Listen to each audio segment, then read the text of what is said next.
feel that this is going to be a game changer in the way we approach rehabilitation. With regards to research, robotics is thought to be able to bridge that gap between increasing frequency, repetitiveness, and being able to create a personal journey for somebody in rehab.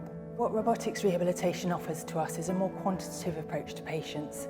It allows us to assess them very discreetly, so look at really key small areas of an impairment that they might present with after their neurological event. And it allows us to identify that and measure it and then train it.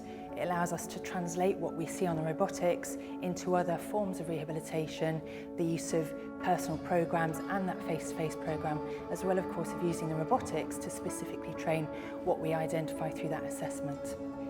Not only are we going to be able to do specific impairment-based retraining, lots of repetition of different movements, which is great for outcomes, but we can also look at functional tasks. So for example, the Pablo and the Miro, we can use those together.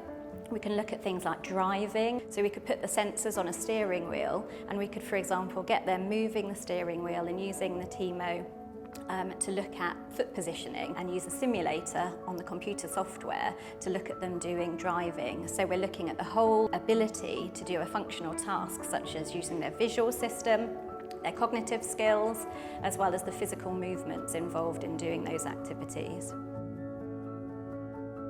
It's something new, it's something you're learning again. It's going to encourage you to try and do a bit more or do something to help that injury or help that situation out. So within the UK there are not many units that have robotics as part of their rehabilitation package. We are the only unit within East Anglia to have this opportunity for patients to come and improve and get better.